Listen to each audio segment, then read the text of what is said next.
Good morning again, good afternoon, good evening. Thank you for joining us today on this special occasion. I am Clémence Nare, Outreach Manager and Law Advisor for IGF. Joining me today are Susie Nikema, Senior International Law Advisor for IGF, Christy Disney-Bruckner, IGF Consultant and Executive Director of Sustainable Development Strategy Groups, and Jennifer Hill, IGF Consultant and Principal at JLH Environmental. Today, we have the pleasure of officially launching the fourth IGF guidance document for government, improving legal frameworks for environmental and social impact assessment and management. This guidance document and today's webinar are designed for you, government officials in IGF member states. We will be organizing another webinar on July 8th for a broader audience, but for those who join us but are not government officials, you are also welcome. Please feel free to stay on this call.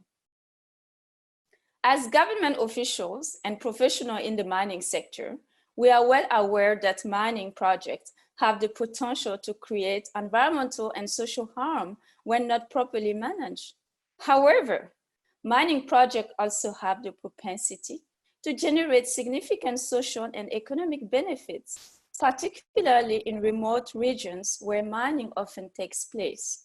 A review of daily news on mining issues will easily convince any skeptic about the challenge facing the sector regarding a diverse range of environmental and social issues, including the economic and social impact of COVID we are facing right now across the globe. Whether it's concerned questions related to the protection of indigenous rights and cultural heritage, land rights, employment concern, community health and safety, revenue sharing, social license to operate, the security of operation, you name it, we are facing a wide range of challenges. To address these challenges, government and mining companies ought to work together to minimize the impact and ensure that mining activities do not result in unacceptable levels of environmental and social damage and social disruptions. One tool available for governments is the governance of ESEA and related management plans. This guidance document that we are presenting today provides concrete recommendations, tools, and strategies to address these challenges through the environmental and social impact assessment process and the use and environmental and social management plans. These are critical to minimize the potential negative environmental and social impact of mining and optimize contribution to sustainable development at the national and community level. In 2017, the IGF annual general meeting, IGF members recognized the challenge of ESEA and environmental and social management in the mining sector. If we go to the slide on purpose, in particular, IGF members wanted guidance to improve the ESEA legal frameworks and related processes in contracting and permitting. Our study on this topic began and is now published in the guidance document we are presenting today. And what is the purpose of this document? The purpose of IGF newest guidance document is to provide member states with a summary of good international practice in legal frameworks for ESEA and environmental and social management plan, and that for large-scale mining. We will come back to that later.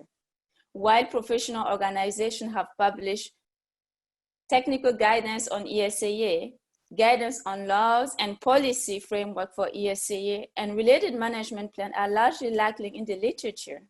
This guidance aims to fill this gap for government and other stakeholders seeking to improve the legal framework for ESEA in their mining sector. How did we develop this guidance document, you might ask?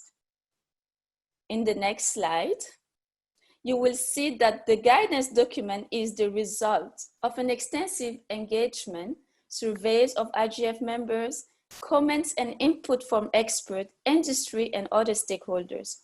We have received input from IGF members and a wide range of stakeholders in 2 of our previous AGM in Geneva in 2018 and 2019. We have also held a stakeholder consultation in 2019 in South Africa during Mining Indaba.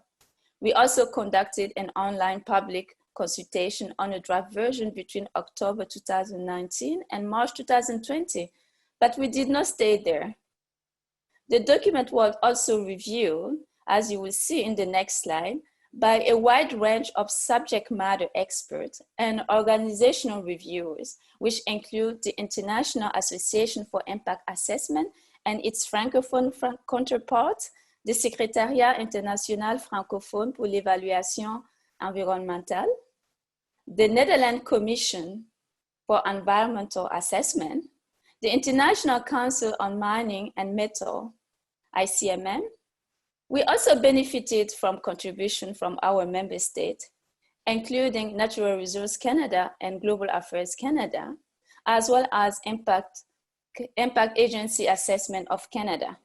We are also grateful for the continued engagement of some of our members, including Burundi, Philippines, Sierra Leone, Peru, and Iran, who have always responded to our multiple requests for information. The guidance documents, as you can see, was really based on an extensive consultation, but also on extensive research covering a wide range of jurisdictions. We have studied more than 55 jurisdictions across the globe. We have also studied contracts between mining companies and host government for more than 10 jurisdictions.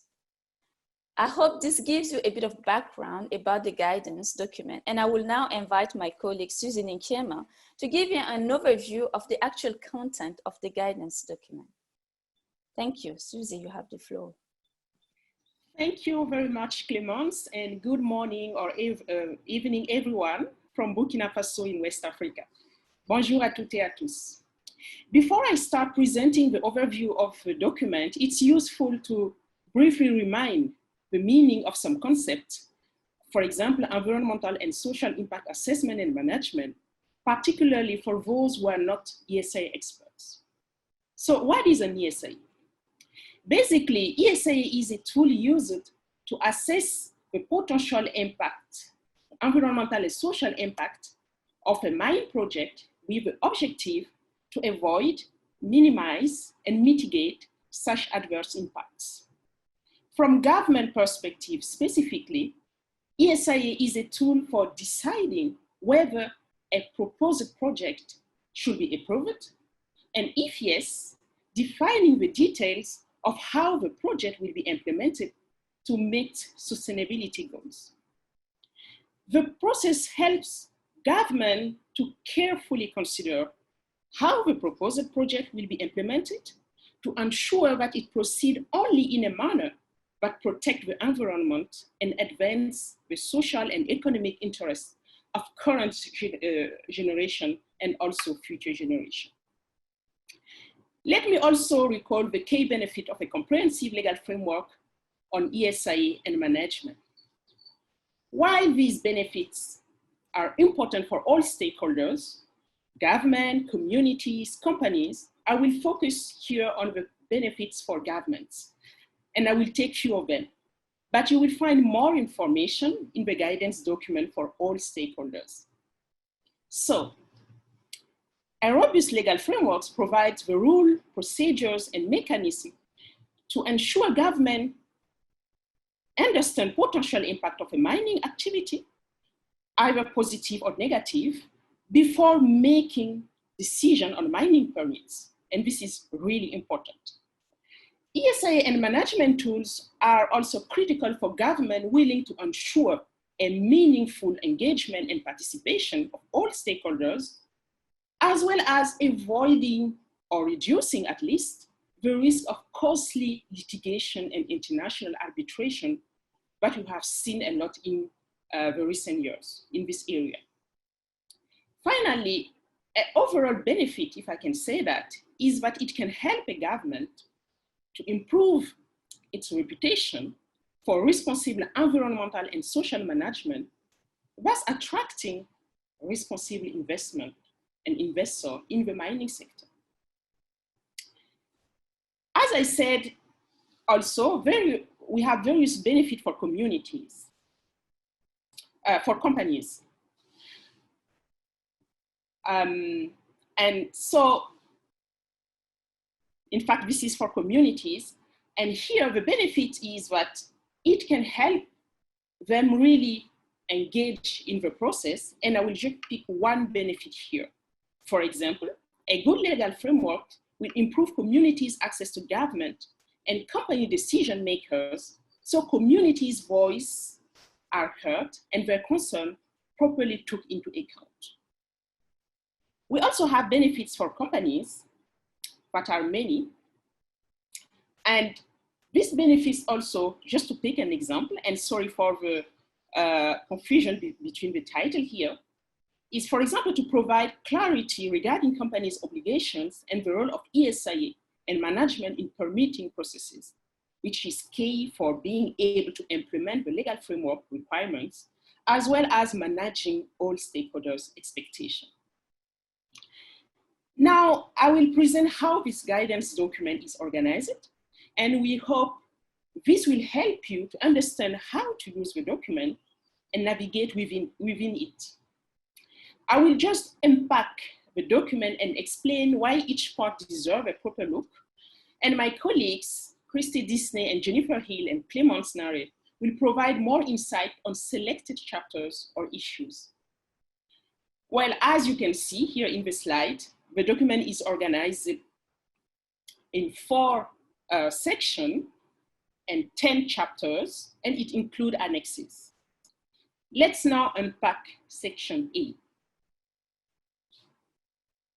Next, please. So basically, section A set the stage for this guidance document. Reading this first part can be very useful for government officials at 2 levels.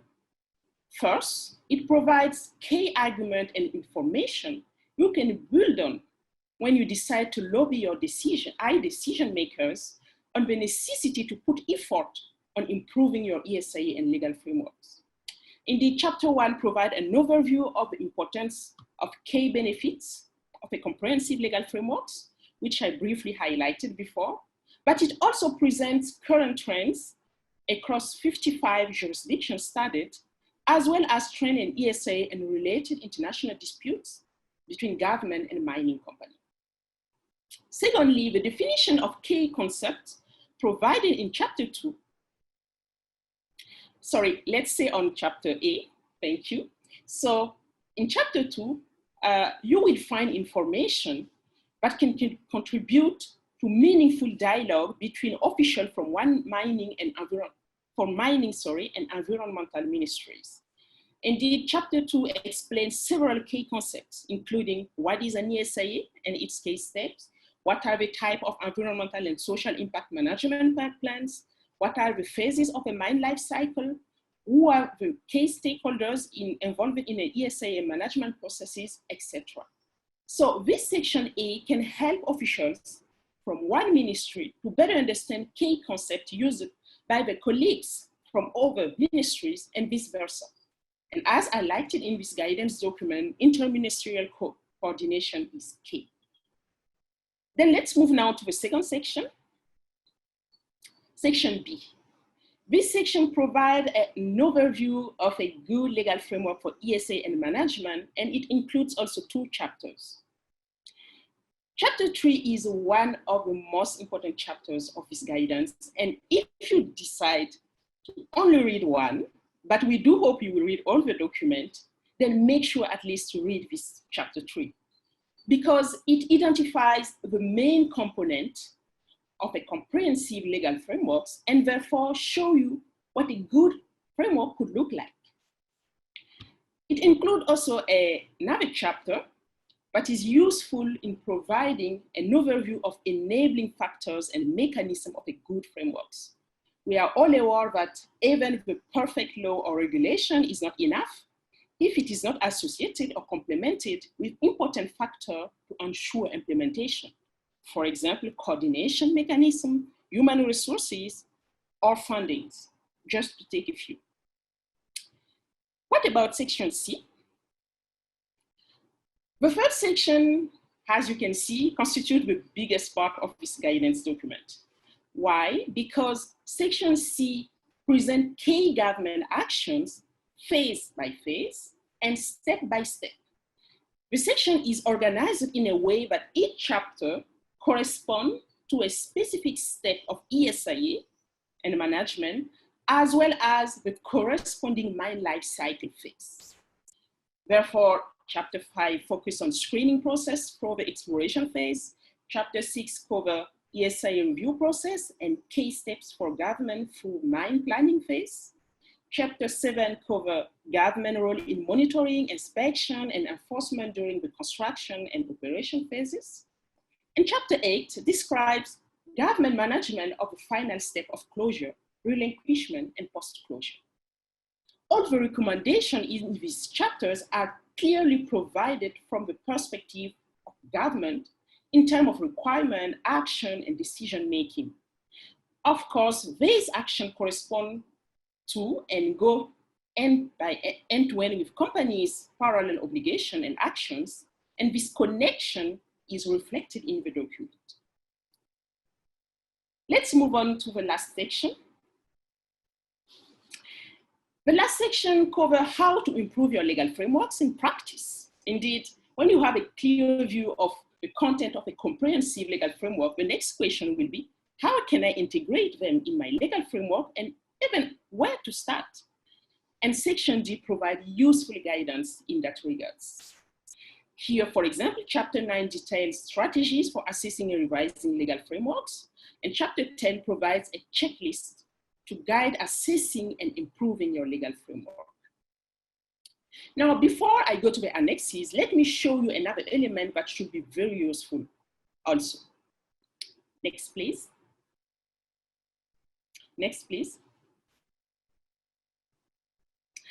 So you will find at the beginning of each chapter from section B to D, a box for providing an overview of government key actions, so you can see all at one glance. What you see here, for example, in the slide is the box from chapter 7. Kindly note also that each chapter includes a state of play section that highlights a global survey of trends and in selected issues. Then let me go back now to the last part, which is the annexes, just to show you briefly that the guidance document also includes an annexes that provide additional tools, including definition of key term, a list of additional references by topic. And this annex part includes also a list of key issues with short introduction, such as climate change, gender in mining, resettlement. And these issues are very important, but it was not possible to address them properly in the limited space of this guidance document because they require more attention. So I will end now my overview of this guidance document. Next slide, please. Thank you. By just letting you know that section A to D, are doing more than providing only specific recommendation and action for governments.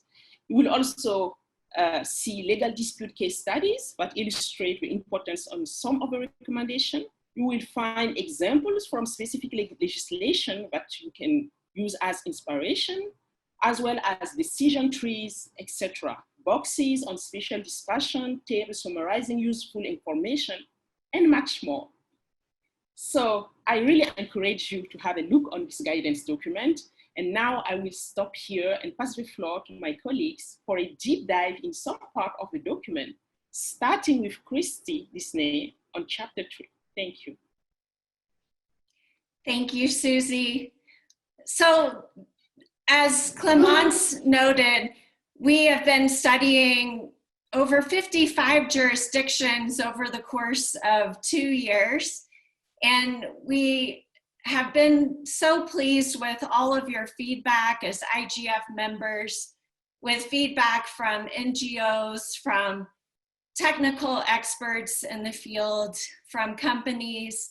And the result of all of this study is the ability to provide you with some good practices to consider incorporating into your legal framework.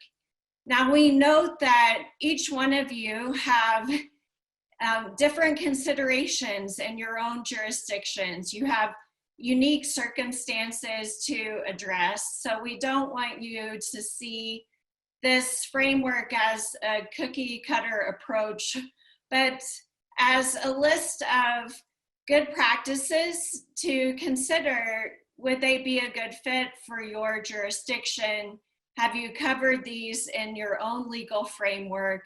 How might your legal framework be improved?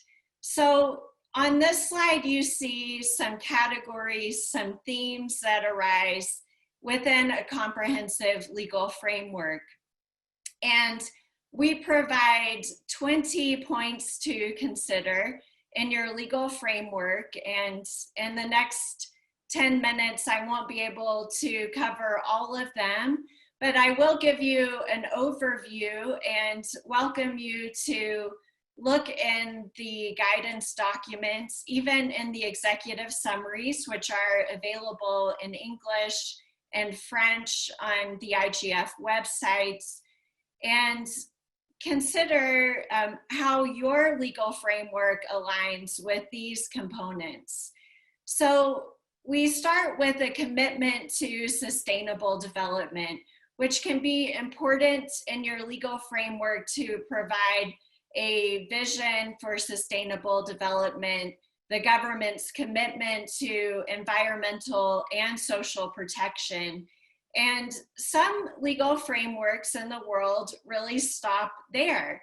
But what is even more important is elaborating this commitment in clear and concrete legal requirements and guidance on how do you carry this out, and how does the government monitor and enforce the legal provisions. So the next step is ensuring that government agencies are coordinating amongst each other, that the various legal instruments are working together and not against each other, and that processes are really streamlined and efficient, which makes a better environment for all stakeholders to thrive.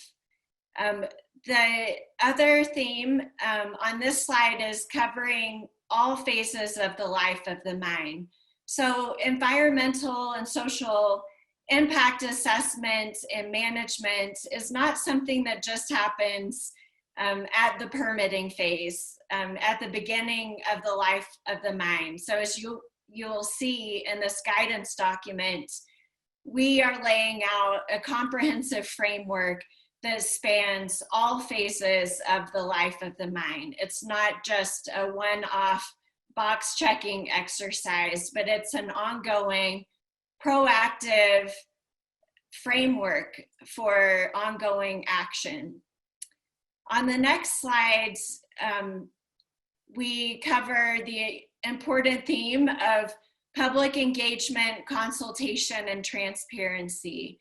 So these requirements and related guidelines also span all phases of the life of the mine. We're seeing all over the world that communities are demanding the ability to be engaged. And as point 7 on this slide notes, the ability to voice complaints and have those complaints resolved in a meaningful way. So these themes really work together, being able to have a space for ongoing engagement, for consultation, access to information, and access to a grievance mechanism and to a remedy where problems arise. On the next slide, we begin to cover in detail the requirements for the environmental and social impact assessment, starting from standard requirements in the initial project proposal, going into the screening procedures, special requirements that are project specific, and then making sure that the environmental and social impact assessment process is part of project planning and is always conducted before any decision to approve a large-scale mining project. And finally, looking at the timeline for ESIA report reviewing and ensuring that government has a sufficient amount of time based on the human resources available, on the level of risk and scale of the mining project, to conduct a thorough review and make a decision together on the ESIA report. On the next slide, we start to get into a range of environmental and social management plans. So you see throughout the entire document, we continue to reiterate environmental and social, because we see these components as working together and really needing ongoing attention throughout the entire life of the mine. So we provide you with a wide range of types of management plans that might fall under environmental and social management plans, depending on the particular circumstances of a project.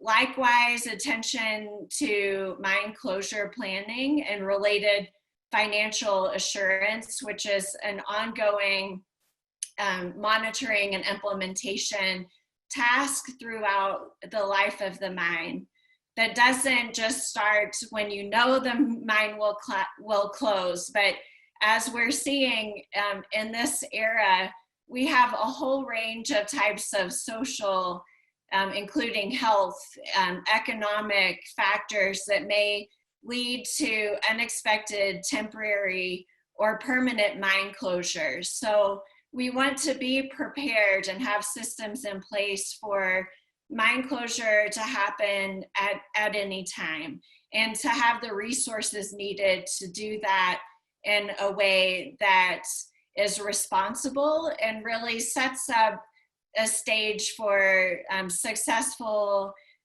post-mining transition, so that communities around mines in particular can thrive even after a mine closes.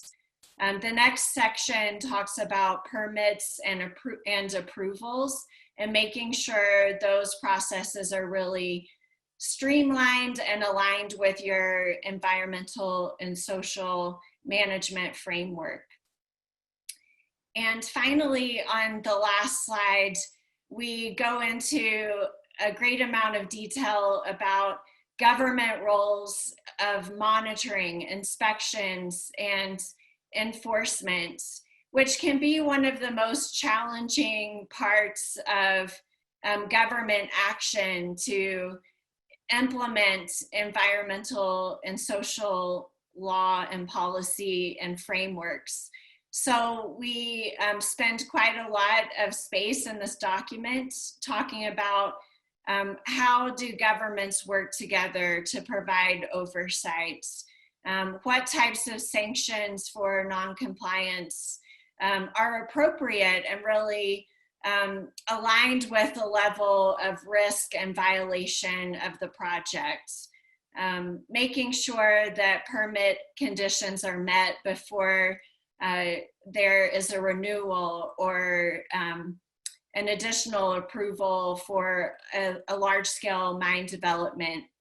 And then at the end of the life of the mine, how to manage the topics of relinquishment and managing residual risks. So on the next slide, we go into some of the key government actions for each phase of the life of the mine.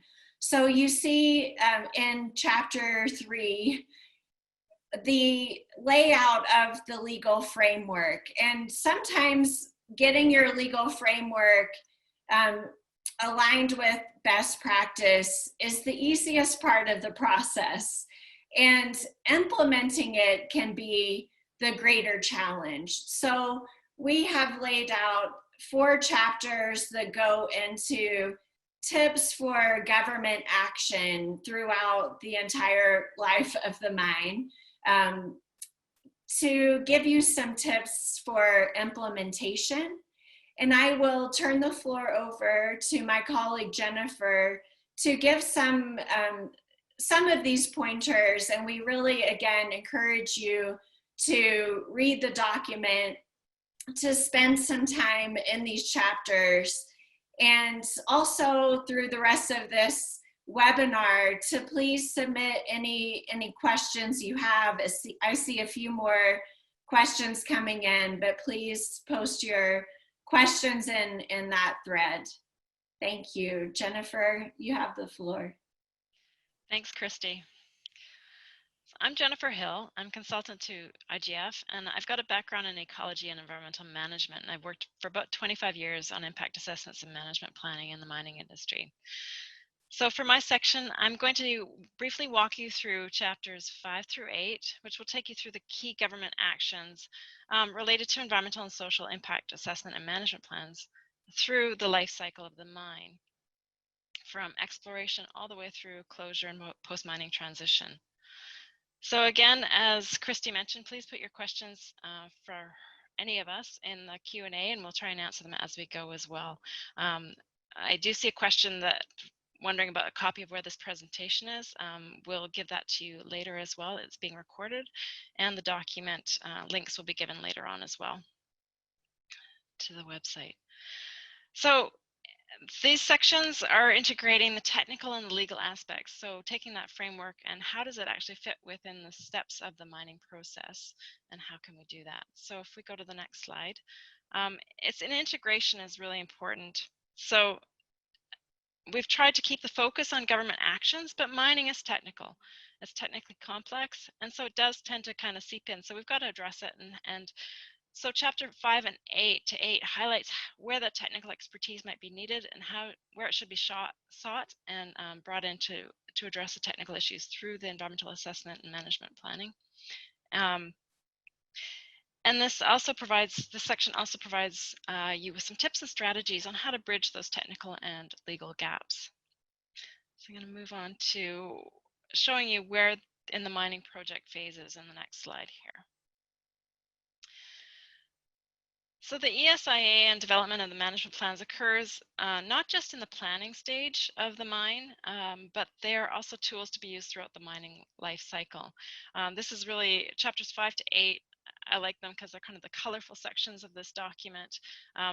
There's highlights on the sides of the pages for exploration is orange, and that's where you're talking about the screening process and some of the early impact assessment management.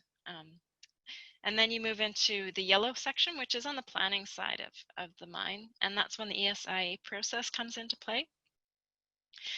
And then if the decision is a positive one, as you can see in this flow chart, then your actions, government actions for inspections, monitoring, and enforcement through the construction and operations phase is in the blue section.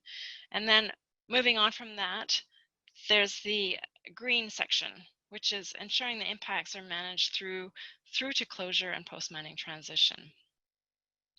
So this diagram that you see here is also in the executive summary, but it really shows you kind of the parallel actions or things that are happening from the proponent side and from the government side, kind of in parallel through each stage of the project.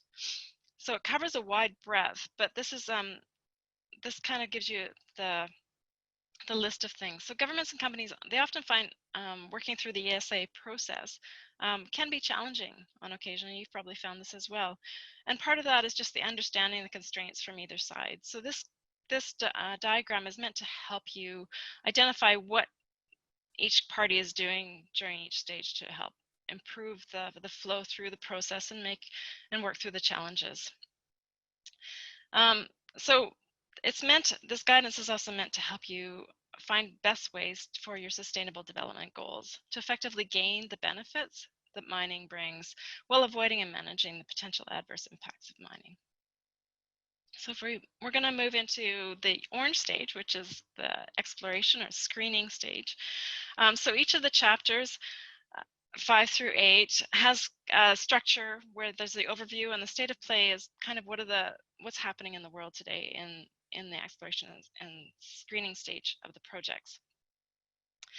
Then it moves through to key actions. So through the exploration stage, you're looking at some of the key actions where the screening process. Does this project need a full-blown ESIA process, or what is that? And standard terms and conditions, special conditions, and compliance are kind of the key actions through this stage. This is an example of the flow chart that's in this chapter, and it helps you with the decision trees on how to, based on risk, kind of a risk-based approach, where, say, you need just standard terms and conditions for, say, an early exploration project, where you might need some more special conditions for specific impacts. And then also some of the key thresholds that need to be defined in your legislation, harkening back to what Christy was saying in hers, some of the key components. Some of those thresholds that define whether you need a full ESIA process based on the risk, or whether there's also opportunities as well for a semi-detailed ESIA to manage some of those more complex exploration projects or small mines. And these sections are also littered with examples and tools that you can use and bring and help you guide and manage your way through the process and developing the framework or improving your framework. So we're next going to move into the planning phase. So what we've got here is another flow chart. Lots of flow charts in this sections. And this one kind of gives you through a typical ESIA process through the mine planning phase. So if in the screening stage you determine that the project meets the thresholds and needs a full-blown ESIA, then you can move to the guidance, and this takes you through the ESIA process. And this review process is critical to determine what conditions the mine project will be developed based on identified environmental and social impacts and proposed mitigation plans. And this is where you also bring in a lot of the preliminary environmental management plans, or take them forward from exploration through development. So a lot of the key actions through this section are developed, and guidance is given on each of those steps, kind of the key areas. So developing the plans, what is the development plan as it's screened in? The review process, so the scoping stage, engagement, making sure the engagement with stakeholders is meaningful, reviewing the coordinating the review, through the ESIA process. How do you integrate everybody's comments from all your different ministries as well as stakeholders? It provides some guidance on review timelines and the importance of those, of setting those up for transparency, and so that everybody is on the same playing field and understands the process and how long it's going to take and what your timelines are. Provides also some guidance on how do you evaluate the ESIA and all the comments. So it gives some tools on that, and on how to track the issues through the process, and then how to make that decision. And that decision isn't always positive, but how do you get there? And then from that, making sure that those decisions and the conditions and from that approval are carried forward through to your permits and the permitting. So from there, we move on to the next chapter. Is if the project is approved, what do we do next during the construction and operations phase? So this is the monitoring, inspection, and enforcement component of it. So once a mine is approved, the government's role is to ensure that the environmental and social impacts and socioeconomic benefits are continually managed through the construction and operations phase. So again, this section of the report provides with state of the play, and then for the key actions, guidance surrounding transparency, reporting, collaboration, progressive rehabilitation, monitoring, inspections, enforcement, and permanent amendments and renewals. And sometimes those amendments and renewals will actually flip you back to the ESIA process, the previous chapter. Here's an example of the enforcement decision tree that we've provided as a tool, and the importance of making sure that your monitoring programs are effective at actually identifying where those, so it's not just a series of reports coming in, but they actually get reviewed and effectively, and you're providing feedback to the company to make sure that you're staying within this gray section on the right-hand side of the diagram, which is really prevention of an adverse impacts. If you don't do that feedback loop and make sure that you're monitoring, then it could move down, and then if you get a lot of little things, that could move into a larger incident. So it's really showing you the importance of that monitoring enforcement early in the monitoring process. So from that, we move on to the next chapter, which is closure and relinquishment. So closure and post-mining transition, it's a crucial phase, involves managing the final steps of closure and relinquishment and post-mining transition. But the success of this phase builds upon the quality of the mine closure planning, implementation, and monitoring from the previous phases. So as shown in this figure, these are some of the key actions and key roles that the government and company are doing through all the phases of the mining, from planning through to construction operations and then closure. We provide some guidance on those issues related to closure, both social and making sure that both social and environmental aspects of the are included in the closure planning.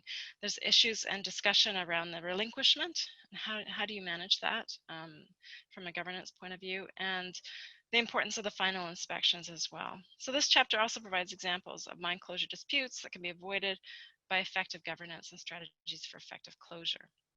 So from chapters 5 to 8, they provide you with the ESIA and management planning framework applied throughout the mining cycle. So I'm now going to pass this over to Clémence to explain the final portion of the guidance document on assessing and revising your legal framework. Clémence? Thank you, Jennifer. We have learned from my colleagues now the type of recommendations provided in the guidance document in section B and C.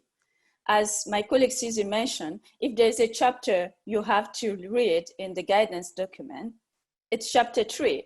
But if you read chapter 3 to understand the key component of a good framework for ESEA, then you have to read the key government actions, and then you have to read how to put this in practice. And this brings us to section D. Section D in the guidance document through chapter 9 and 10 aim at answering the question on how to improve the ESEA legal framework in practice. What step as a policymaker or government official can you undertake to promote the incorporation of the lesson learned and the recommendation of this guidance document into your country's legal system? The first step is to have a clarity of your country's ESEA legal framework strengths and weaknesses. And this is why that you will find in the guidance document that the first recommendation, and a crucial recommendation, is to undertake a gap analysis.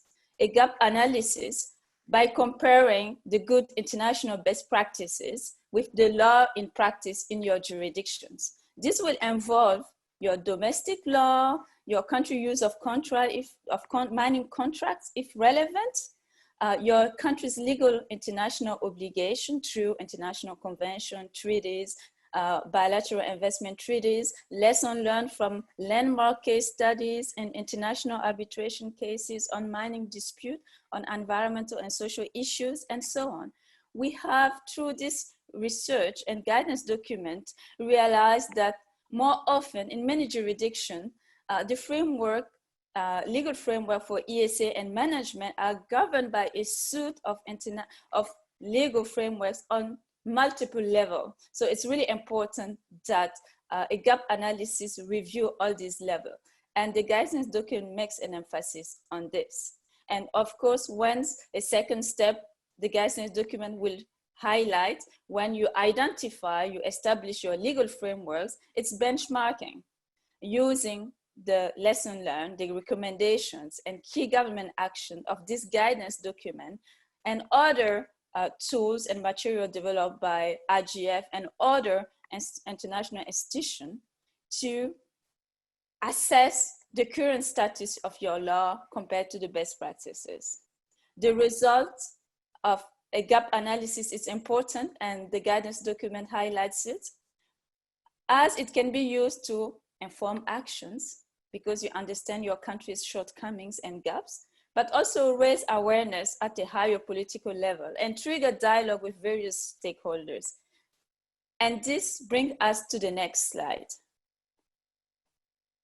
In the next slide, we answer the question how to prepare for change in scanning your political and institutional and environmental and economical environment.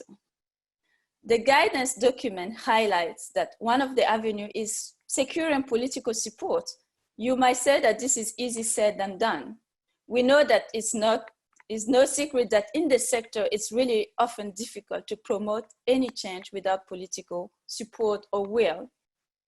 But to forge political support, a gap analysis, the guidance document identifies, is a key tool, as I mentioned, to raise awareness and provide evidence and data to engage with political leaders.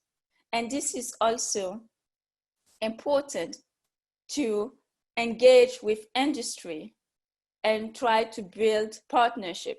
Evidence-based dialogue can facilitate the support and encourage partnership with mining companies. In the guidance document, you will see many examples of guidelines originating from industry association. You will notice that, and we have come to this realization too, that in some instances, industry associations have developed guidelines for their members that go beyond, sometimes in many developing countries, national requirement on environmental and social matters.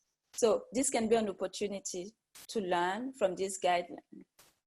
The preparation for the change, by scanning the challenge, aside from securing political support, partnership and support with industry, coordination between government agencies. I think we will not repeat this enough because it's a challenge, as we know that mining permitting are managed and administered by mining ministries, and ESEA is the competence of Environment Agency.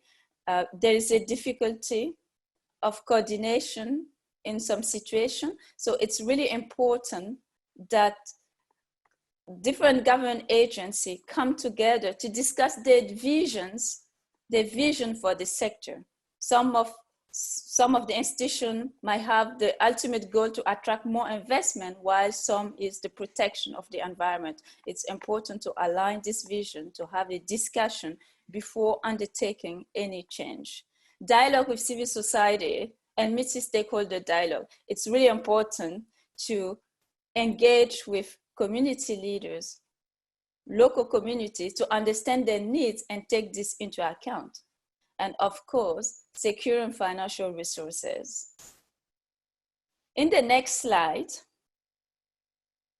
you would see some of the tools and strategies that we are proposing in the guidance document is to evaluate the risk associated with any desire for change.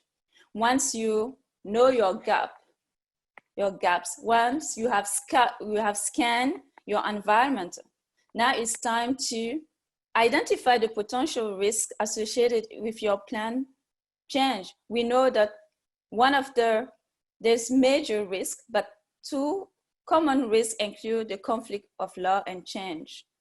The conflict of laws and policy. If you change your laws on some provision in your law, there's a risk of contradictions between the new propositions and existing laws.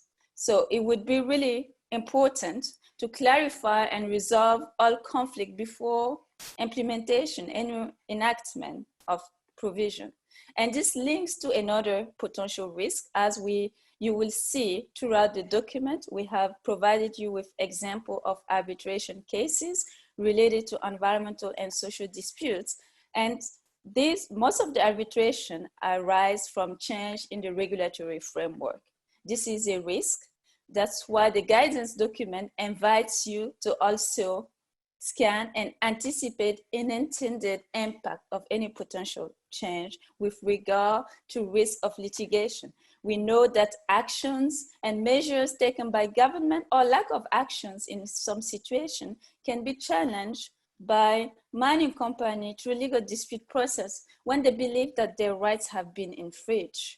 So it's really important to have a proactive approach to avoid any conflict. That's why it's important to continue to have an engaged consultation and engagement with all stakeholders, to have a communication strategies too, to be able to share and communicate in a transparent manner in the innovation that you are planning to undertake.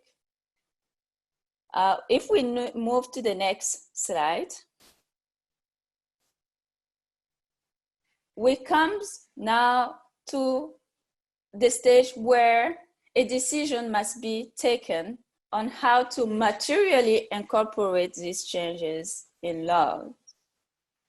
We know that the guidance, there's many opportunity available in any given jurisdictions. The guidance document gives you a bit of snapshot of legal instruments and opportunities that can be seized within any given jurisdiction, whether it's through the adoption of a new law, the revision of existing law, through regulation, ministerial orders. There's an opportunity to either incrementally integrate best practices or to have an holistic approach of change, of reform. But in each of these cases, the guidance document identifies success story and risk to consider in deciding which instrument best fits your country's unique context in a given time. As you might have noticed now, Chapter D gives you to learn to put into practice a recommendation that you have learned from this guidance document or other recommendation from other institutions. We also provided, in the next slide, you will see that we also provided a summary of different steps, common steps that we see across jurisdictions about how to revise your legal framework also in practice. And some of these steps talks about the gap analysis as we discussed again. But before introducing you briefly these steps, we want to recognize that the process by which laws are made and revised varies across jurisdictions. There's constitutional and administrative requirements in any country. So we really want to highlight that it's really important that government should always follow the requirement of their national legislations in amending and enacting any regulation, laws, and policy. This is really important. What we are sharing here is common step, is critical thinking and approaches and tools that you can use at your department level, your directorate level, to start the process of initiating and thinking about how to trigger change. The common step here, the PowerPoint is not clear to you, but you will see more detail in the guidance document itself, includes collaborating through interagency platform and working group. We have discussed the need of collaboration between ministry, but also identify a lead agency. Sometimes having a champion helps trigger discussion and operationalize a project. So it's really important to have a lead agency to champion the project for change. Complete a gap analysis, we already talked about it. We will talk about the good governance checklist in chapter 10. That gives you questions and strategies that you can consider during your gap analysis. develop an ESEA framework that fills the gap. We discuss key components of a good legal framework for ESEA in chapter 3.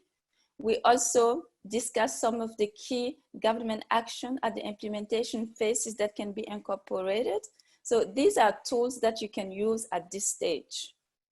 You also will decide which kind of instrument you want to use. If you have a legal void, if there's an opportunity to use a regulation or a law and so on, you know best your unique context and what fits best.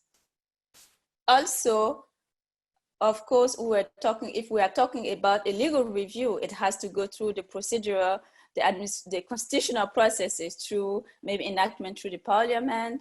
So you really need to have endorsement and support from the political leadership. When everything we believe and we hope succeeds, comes to the phase where the law or the regulation has to be implemented, it's really important while discussing and drafting a new law to think about the implementation action plan and strategy of this law, including, or regulation, including how the plans to monitor and assess the effectiveness of the law. So I want to emphasize on this last part because it's often forgotten, the need of continued improvement. You will see that the guidance document invites government to put a system in place to continually monitor, evaluate, and revise the legal frameworks. For instance, a regular review schedule can be defined, adding internal and external auditing. And the purpose of audit can be diverse, but can include how the framework is fully and effectively implemented on the ground, how each department, depending on their competence, is performing. What is the key component of our aspect in the industry? How are we doing? How the industry in our country are doing in terms of water management, tailing dams, and hazardous waste, public safety, and so on. And the result of all this monitoring, the guidance document highlights, will really help to prompt changes when the time is right in the framework design and implementation. So this is really a snapshot. We cannot discuss this in detail in the time frame that we have now. But if we move to the next slide, we should chapter 10. Chapter 10 gives you a good governance, a checklist that focuses on each theme addressed throughout the guidance document from chapter 3 to chapter 8. And it provides tailored questions, tools, and strategy, as you can see here in the slide, to consider whether assessing or revising your legal framework. All these tools and steps can help you in the gap analysis or support discussion and engagement with stakeholders. We will have time to respond to your questions about Section D and about the good governance checklist. But before we move to the Q&A sessions, I would like to maybe bring you upcoming items related to the guidance document. So what are the next steps after we launch the guidance document today? As you might know, IGF guidance documents are always supported by capacity building in the second phase. We are developing right now case studies to support the guidance document. As Susie mentioned in her presentation, there are key mining issues that could not be fully developed in this guidance document that we will continue to explore through case studies. You will see these case studies published on our website in the coming months. We will also develop training courses and other online materials for the benefit of our members or any stakeholder interested in knowing more about the guidance document and ESEA legal frameworks in the mining sector. And as an IGF member and member government, you do know that you can request support or capacity building, any assistance with regard to improving your legal frameworks using the normal channel that we use as Secretariat. So I would like now to invite Christy to open the Q&A sessions. Thank you. Thank you, Clemence. So we welcome again your questions in the Q&A tab. You can type a question in and submit it there. And I see we have a couple of unanswered questions now. The first I will note is the question, has there been consideration of options for funding support for ESIA capacity building within government ministries and executive agencies? That is an excellent question, and we do provide some recommendations on that point in Chapter 4.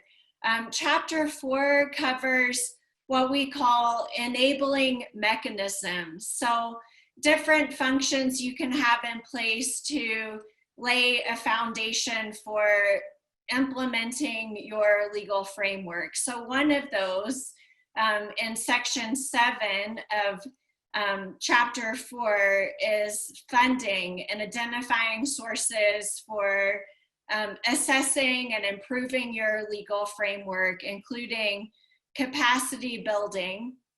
So some of the potential sources for funding that we've listed include attributing a portion of general government revenue from mineral development. A second option would be a fixed annual or monthly regulatory fee from mining companies. And we provide some examples. Setting aside a portion of national and or subnational budgets for this purpose.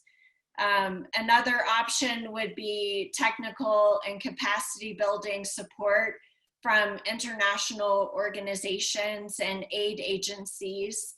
And Clemence also provided another suggestion. You know, the IGF Secretariat is here to support IGF members, and as Clemence mentioned, one of our next steps is providing additional case studies and tools for you to help you implement these recommendations into your legal framework. So we'll have additional resources that we'll post online on the IGF website.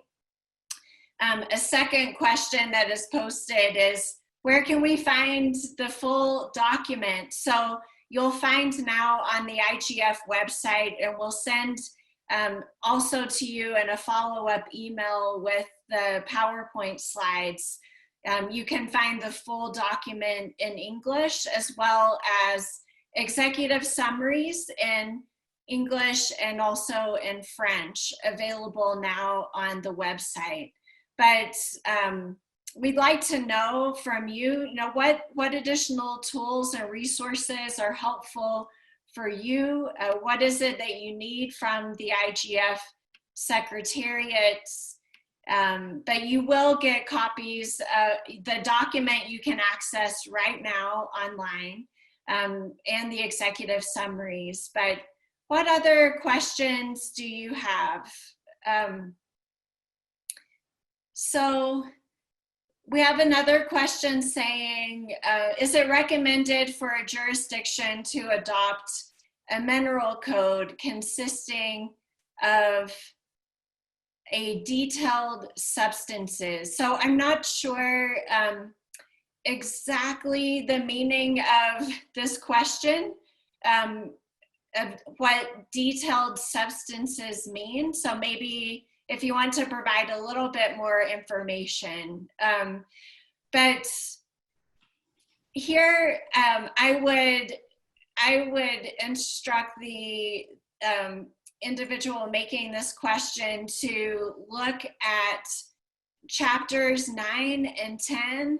There's a wide range of recommendations in those chapters about how to assess and consider if it's the right time to make changes to your mining law or to make some amendments or to take another approach? And Clemence, I don't know if you want to add any more suggestions to that question.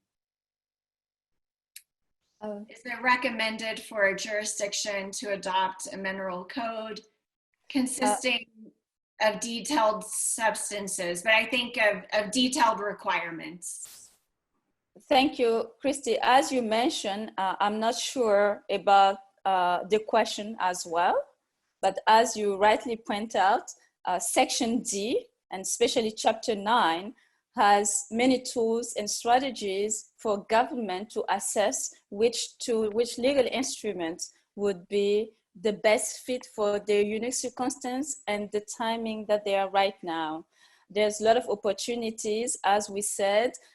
ESEA legal frameworks are governed by a different suite of laws. There's opportunity through mining code, through ESEA Act, and through other sectorial legislation, forestry, land rights, and so on.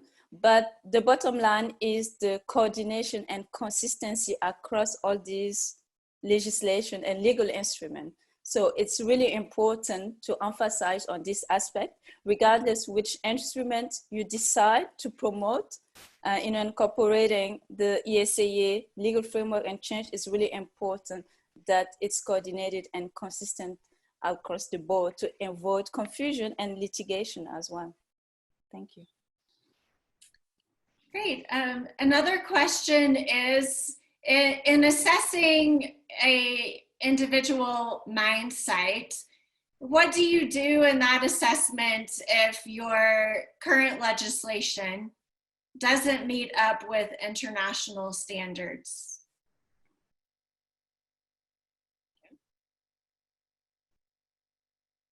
Does Susie or Jennifer want to respond?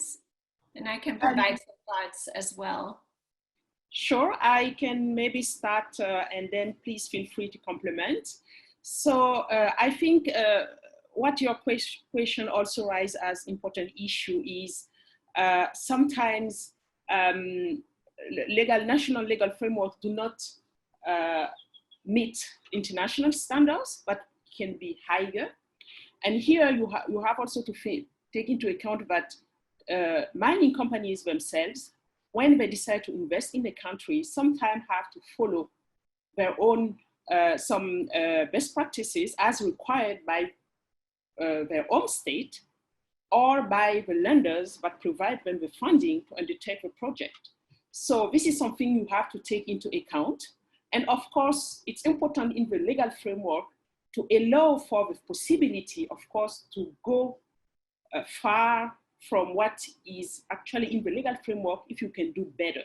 So I think there is a way in the legal framework to ensure that when the standard applied currently in your country do not meet this international higher standard that are welcome, you can make sure that in this project, in the way you negotiate and implement the condition for ESIA legal framework, you ensure that the best standards are applied if it goes beyond your legal framework. So this is something you can do, but you have to make sure that your legal framework is set up in a way that allows for this kind of consideration. And this is really important because mining companies themselves have to follow also some internal rules, some home state procedure requirements, and the lenders from which they get some funding to implement the project sometimes. So definitely this is a good way to go and try to put better and higher standard for sustainable goal achievement. Thank you, Susie. Anything you'd like to add, Jennifer? Just to refer to Chapter 9, because it gives some tools to start filling those gaps that you see already. So work through those, and there's some tools that you can add to your framework policies and such to improve those standards step by step. So that's all I would add to that. Throughout the guidance document, we provide several examples of international arbitration cases. So I would also look at those examples because you have to be very careful to follow your legal framework as it exists, and to make sure that you're setting up legitimate expectations of companies in your jurisdiction. So we provide several examples there, but a lot of these requirements can be added in your scoping phase. So you can look at that phase as well to consider, what will the ESIA cover? And in addition to looking at ways that you can improve your legal framework for the longer term through chapters 9 and 10. Maybe if I may, just one element to emphasize with regard to this question. I think one avenue is really dialogue with mining company. When your national law is not necessarily on your side, but this is what is applicable for the mining companies, and knowing that there's, as we said, sometimes mining association guideline goes beyond national requirements, there's an opportunity here to sit on the table to negotiate in the enforcement of the requirement and rules in your projects. I think mining companies are open, as Susie also mentioned, to many other conditions and requirements to respect and to have an environmental stewardship the best way they can in the host country. Great. Thank you. The next questions, and keep the questions coming, these are excellent.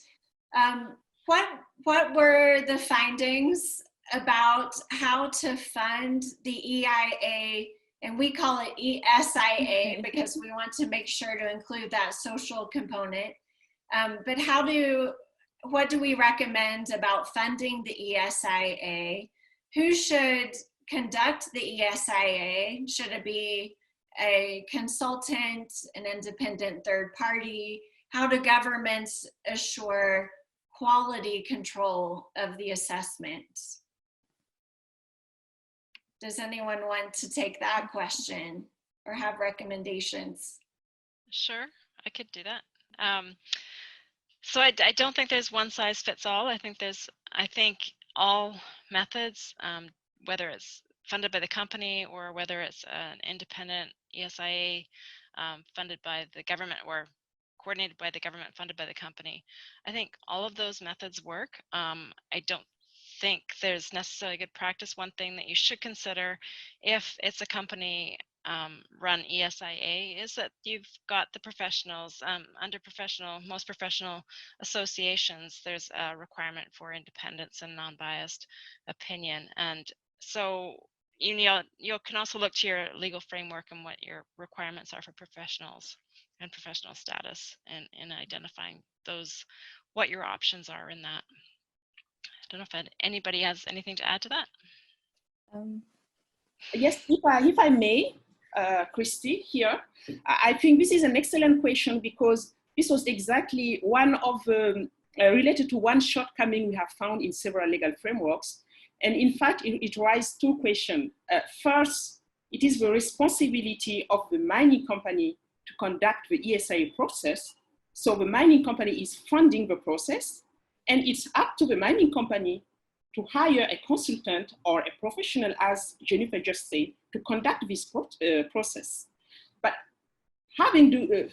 doing that, you have to be aware about something that we have found in some jurisdiction is the person selected or the consultant selected by the mining company to do the process. Because we have found in some countries that sometimes you have officials from government, so from the country ministries, that have kind of private firm, and they outsource the work for mining company while they are seated in mining ministries. And this raises a question of conflict of interest to make sure that the people from the mining company that undertake the ESIA process have no connection, no conflict of interest with the people that are seated in the government side from the ministries, but should oversight and review the process, and of course, analyze the report at the end. So I don't think the issue is more about funding the ESIA process. This is the responsibility of the mining company, but making sure that the person that are doing the process is well qualified, of course, but most importantly, there is no conflict of interest with the government. And from the government side, something also we are recommending in some circumstance, when you don't have capacity internally to undertake the review of the report, you may want or need to hire a consultant, external consultant, to help you to do the proper review. So sometimes it's really important, particularly when you have very complex and large scale mining and you don't have enough expertise internally as for now.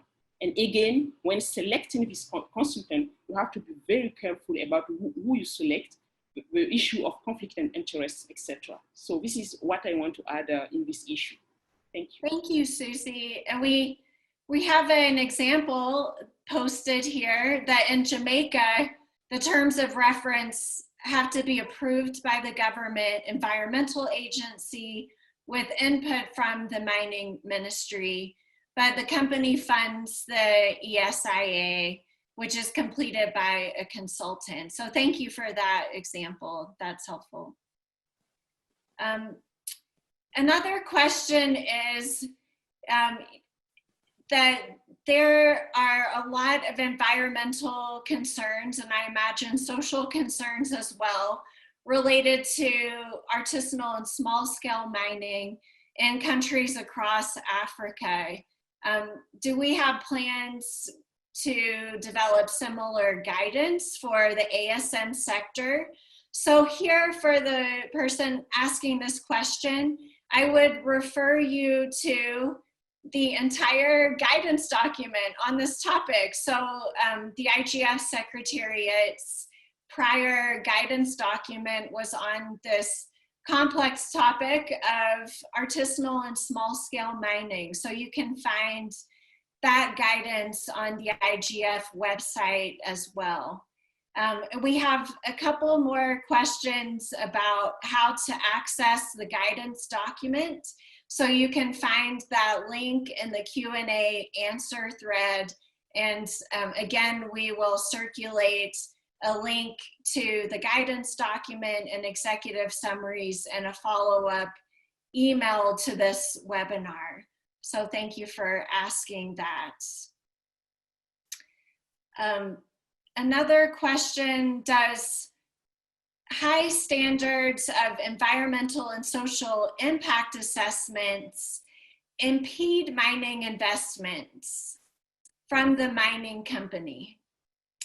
So I'll give some initial thoughts on this and ask my colleagues to chime in. You know, the trend that I've seen over the last couple of decades of my work has been that having high standards for environmental and social impact assessment and environmental and social management helps attract investment. So when the government has clear requirements, when the government follows those requirements, then the country develops a reputation as being a good host for responsible investment. So those are the trends that I've seen, and additionally, looking at where arbitration cases have arisen, having that clear framework in place and implementing it consistently throughout the life of the mine helps governments stay out of the arbitration process. And the arbitration process can be very costly, as we've noted in the case studies in the report.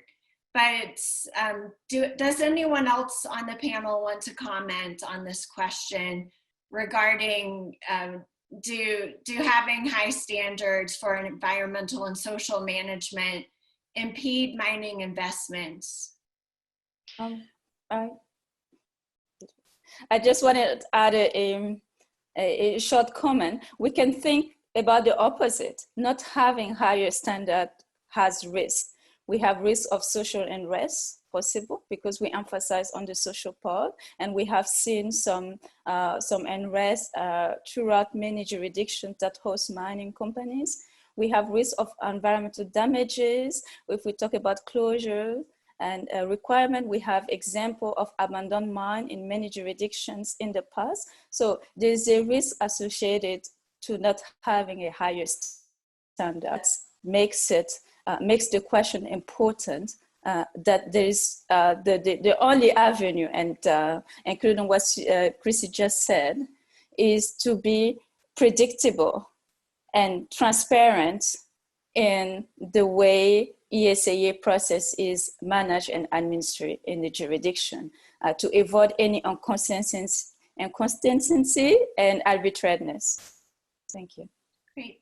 I have a comment to me as the moderator that it would be nice to let participants know, from what countries are we providing answers? So to that comment, I would say, although each of us as panelists, we have, we're from different countries, but our responses are reflective of the review of over 55 jurisdictions. So when we are responding, it's not from our particular country of national origin, but we're providing our experience looking at a wide range of jurisdictions and good practice. So I hope that helps answer that question.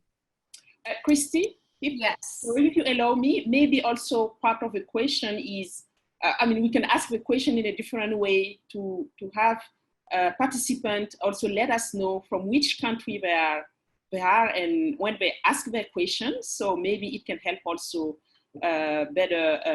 provide better answer. So this is also a suggestion. So please feel free when you ask your question to specify the country you are representing. Thank you. And in addition to what Christy said, we have deeply studied legal frameworks from over 55 jurisdictions, but we have conducted extensive surveys of our IGF members in the past years.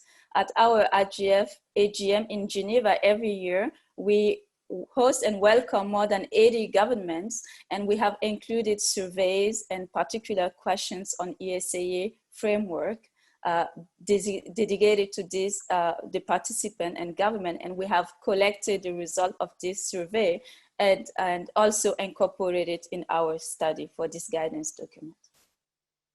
Great. Well, we have 5 minutes left and a couple more questions to respond to. So we'll try to get to both of them. I see that Greg Radford has posted a link to the ASM guidance document, so you can access that in the Q&A thread. So an anonymous question is, how do we ensure there is not bias in the ESIA submitted and in the review process? So any pointers or recommendations on eliminating bias? Great question. I can try. It's a good question. Having clear terms of reference and clear expectations is one factor for making sure that the quality of the ESIA that's submitted covers all the bases that you want and expectations. So setting clear terms of reference in the scoping, keeping the communication open and providing dialogue sessions for dialogues between the companies and between the review agencies as well, helps build that trust and understanding of the complexities and trust in where everybody's coming from and their expertise. So it really comes down to process and what your expectations are and making sure that those are clearly defined in my experience. So. Great.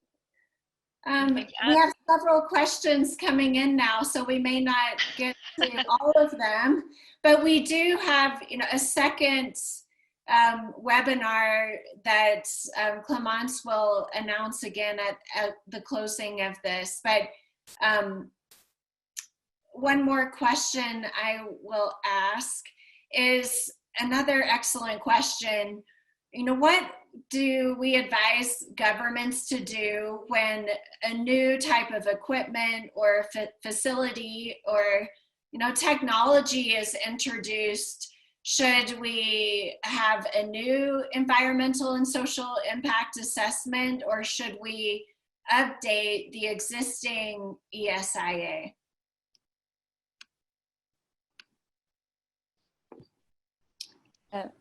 Do you want me to start? I can start. Okay. Susie. Okay, no, just here to say this is an excellent question, and it's an occasion to remind you that one of the main recommendations in the guidance document is to ensure that in your legal framework, you have requirements regarding periodic review and updates on all the tools used to impact and manage environmental and social impact assessment. So this includes your management, your ESIA management plans, your closure plans, etc. So there is one way is to make sure that when there is a material change, when there is something important that change in the project planning, there is an element in the legal framework that can make sure the action is made and the mining company updates those plans. This is one way to do it. And the other one is, whatever happens, it's important to have periodically the kind of review and assessment of what you are doing to make sure it's still accurate, to make sure to at least assess if there is a need to update or not. So I think if in parallel you have in your legal frameworks this kind of two requirements, so periodic review and update when there is an important or material change that you have already defined it or have criteria to determine those kind of change, then you have better chance that when this kind of situation happen, the mining company is well prepared and is ready to adjust, and the government to make sure that the adjustment is reasonable and is implemented in due course. So this is what I want to raise here. Thank you. I would just add to that. Briefly, yes. Briefly, just the screening process, it should be risk-based, and you can look to Chapter 5 for that. Great. So we have a few additional questions that we didn't get to. One is related to meeting emission standards, and we do have some comments throughout the document regarding the key issue of addressing impacts of climate change and greenhouse gas emissions. So I refer everyone to please take a look at the guidance documents, and hopefully you can join us again for an ongoing discussion on July 8th. So thank you for the questions and your time. And Clemence will close our discussion. Okay. Thank you, Christy. Thank you all. Thank you everyone for joining us today for the official launch of the ESIA Guidance document. As Christy mentioned, we will continue to have a series of webinars on the topic. Our next webinar will be held on July 8th at 9 a.m. You will receive, we will send you more communication with regard to this webinar. This webinar is designed for a broader audience. We will be hosting the webinar with the Netherlands Commission for Environmental Impact Assessment. We will have colleagues from IIA and CIFE joining us. We will have the opportunity to continue the discussion to answer your questions. But in the meantime, continue to send us your questions and comments about the guidance document using our secretariat address, agfsecretariat@agf.org. We will be also sharing our contacts with you by email while sharing the presentation so that you have a direct line with us. So thank you so much for your time, and we are looking forward to seeing some of you again on July 8th. Thank you, and have a good day or evening. Thank you. Thank you very much.